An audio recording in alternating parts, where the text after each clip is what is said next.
Hello guys, നമുക്കിന്നൊരു ഞണ്ട് കറി വെച്ചാലോ? അതും കപ്പയിട്ട്. അപ്പോൾ നമുക്ക് പോവാം.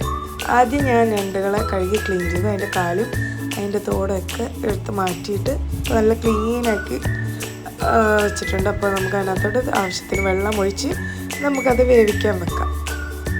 ആവശ്യത്തിന് വെള്ളം കൊടുത്താൽ മതി. മുങ്ങി നിൽക്കാൻ പരുവത്തിൽ വെള്ളം കൊടുക്കുക.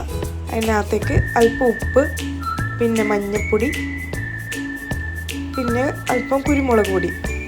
ഇത് മൂന്നും മസ്റ്റായിട്ട് നമ്മൾ അതിനകത്തോട്ടിട്ട് നല്ലോണം പുരട്ടി നമ്മളത് വേവിക്കാൻ വെക്കാം. പിന്നെ ഒരു ടേസ്റ്റിന് വേണ്ടി കുറച്ച് വേപ്പില,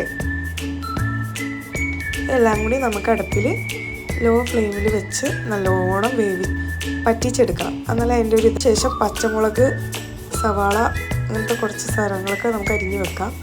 അപ്പോഴേക്കും നമുക്ക് ചട്ടി എടുത്ത് വെച്ചിട്ട് അതിനകത്തേക്ക് സ്വല്പം വെളിച്ചെണ്ണ ഒഴിക്കാം. നമ്മളിത് വെളിച്ചെണ്ണയിലാണ് കേട്ടോ കറി വെക്കുന്നത്.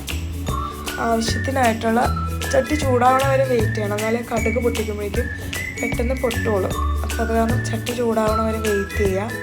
ചൂടായോ ഇല്ലയെന്ന് നോക്കാൻ വേണ്ടിയാണ് കൈ അങ്ങനെ വെച്ച് നോക്കുന്നത്. അപ്പോൾ നമുക്കൊരു ഹീറ്റ് അടിക്കും. അപ്പോൾ അതുകൊണ്ടാണ് ഞാൻ വെച്ച് നോക്കിയത്.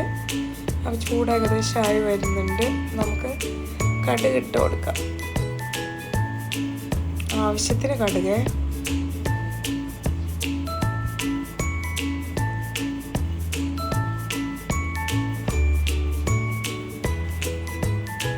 കടുക് പൊട്ടുമ്പോഴേക്കും നമുക്ക് വേപ്പില, ആവശ്യത്തിന് വേപ്പില നമുക്ക് ഇട്ട് കൊടുക്കാം.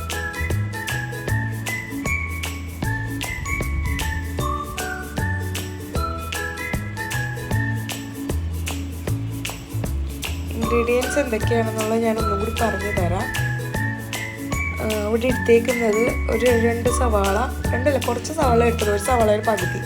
പിന്നെ ചുമന്നുള്ളിയാണ് ഞാൻ കൂടുതൽ എടുത്തേക്കണം. പിന്നെ വെളുത്തുള്ളി, ഇഞ്ചി, പച്ചമുളക്, പിന്നെ തക്കാളി, പിന്നെ കുറച്ച് കറി ലീഫ്, പിന്നെ നമ്മുടെ കപ്പ ഞാൻ പുഴുങ്ങാനിട്ടേക്കാം കേട്ടോ. അതാ നിങ്ങളെ കാണിക്കാറുണ്ട്. കപ്പ ചെറുതായിട്ട് അരിഞ്ഞതാണ്. കപ്പയും നമ്മൾ ഞണ്ടും കൂടി ഒലത്തിയാണ് വെക്കണം.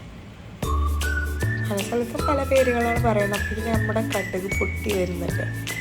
നമുക്ക് അതിനകത്തേക്ക് കറി ലീഫ് ഇട്ട് കൊടുക്കാം, വേപ്പില. നല്ലൊരു മണം വരും കേട്ടോ, നല്ല സ്മെല്ലായിരിക്കും.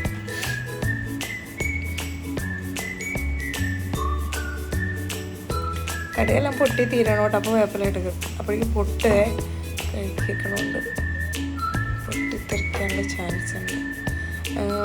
വേപ്പില ഇട്ടതിന് ശേഷം നമ്മൾ ഇഞ്ചി, പച്ചമുളക്, വെളുത്തുള്ളി മൂന്നും നല്ലോണം ഇട്ട് വഴറ്റണം. കാരണം അതിനൊന്നൊരു പച്ച സ്മെല്ല് പോകണം.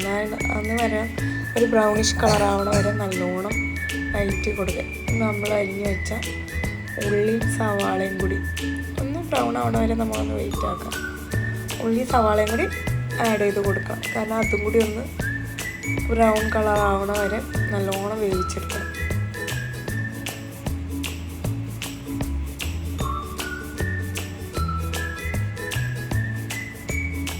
ഇങ്ങനെ ഇളക്കി കൊടുത്തോണ്ടിരുന്ന് കഴിഞ്ഞാൽ നല്ലോണം പെട്ടെന്ന് ആവാൻ വേണ്ടിയാണ്.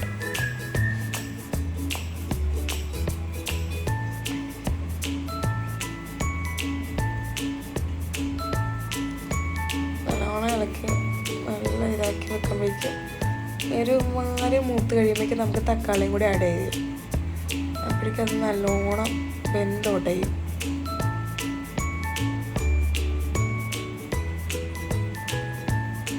തക്കാളിയും കൂടി ആഡ് ചെയ്യുക. എന്നിട്ട് നല്ലോണം ഇളക്കി കൊടുക്കുക. പറ്റുന്നുണ്ടെങ്കിൽ ഒന്ന് അടച്ച് വെക്കുന്നത് നല്ലതായിരിക്കും. കാരണം ഞാൻ അടച്ചില്ല. നിങ്ങൾക്ക് പെട്ടെന്ന് ആവണമെന്നുണ്ടെങ്കിൽ ഒന്ന് അടച്ച് വെക്കുന്നത് നല്ലതായിരിക്കും, പെട്ടെന്ന് ആവാൻ വേണ്ടിയേ. ഞാൻ അടച്ചു വെച്ചില്ല.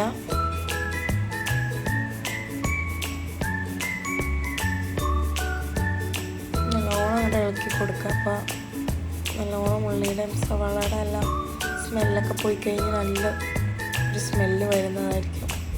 അപ്പോൾ നമുക്കറിയാം സാധനം സെറ്റായിട്ടുണ്ടെന്ന്.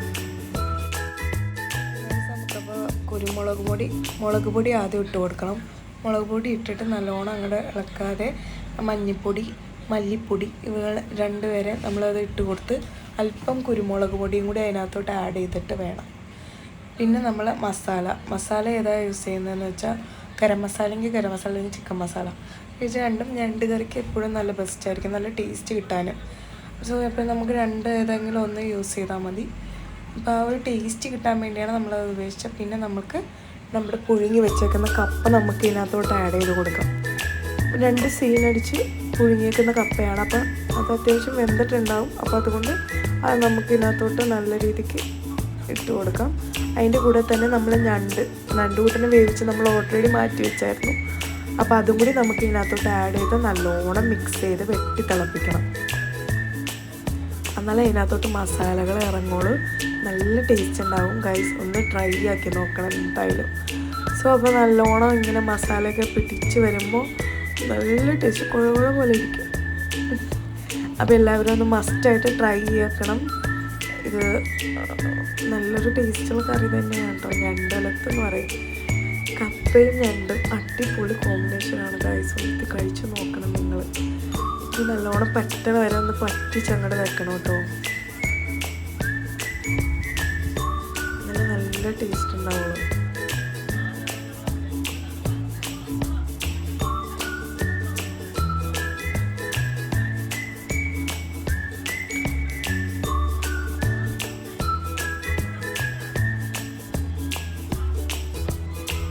എല്ലാവരും മസ്റ്റായിട്ട് ട്രൈ ചെയ്ത് നോക്കേണ്ട സംഭവം തന്നെ കേട്ടോ.